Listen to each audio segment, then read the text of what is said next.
신한투자증권에서 상장지수펀드 유동성 공급자 업무 목적과 무관한 장내 선물 매매로 1,300억 원 규모의 손실이 발생했다.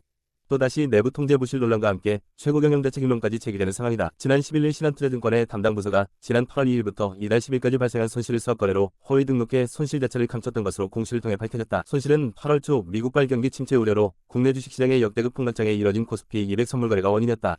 신한투자증권은 9월 말 기준 분기 결산을 진행하는 과정에서 뒤늦게 스와프 거래 등록이 허위인 것을 발견했다.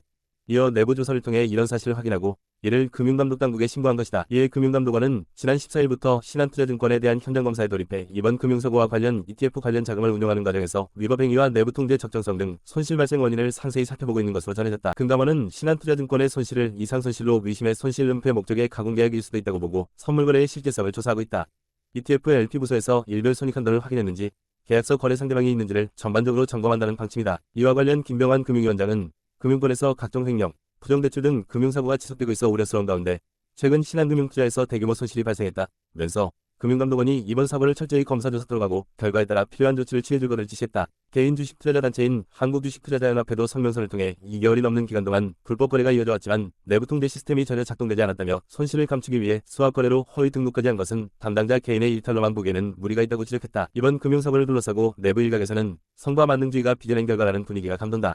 실적을 올리는 해당 부서에 대한 조직 인사 관리가 제대로 이루어지지 않은 데서 비롯된 참사라는 것이다. 신한투자 내부 게시판에 따르면 이번 사태는 인사의 총체적 실패라는 비판과 함께 중간 관리 자격들이 다 퇴사하고 하극상하는 주니어들 위주로 부서가 돌아가고 있다면서 이 모든 사실을 인사부와 경영진이 알고 있음에도 수익을 잘 낸다고 방치하다가 이 꼴이 났다는 등 원색적인 불만을 토로하는 글이 오르기도 했다. 사태가 확산되자 신한투자증권 김상태 대표는 지난 14일 회사 내부망을 통해 최고 경영자로서 제 자신을 반성하고 책임을 크게 통감한다. 며 위기 상황을 수습하고 대책을 마련하는 데 집중하겠다 고 밝혔다. 또한 진옥동 신한금융지주 회장도 최근 신한투자증권에서 발생한 1,300억 원 규모 손실 사고로 주주들에게 심려를 끼쳐 송구스럽다며 고개를 숙였다.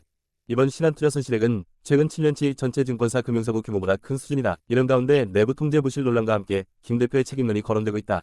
때마침 신한금융후보추천위원회는 지난 9월부터 올해 말에서 내년 초까지 임기가 만료되는 자회사 대표이사에 대한 승계 절차를 진행 중이다. 다만 김 대표는 연임 임기가 내년 말까지로 돼 있어 자경위의 CEO 교체 대상에 포함되지는 않는다.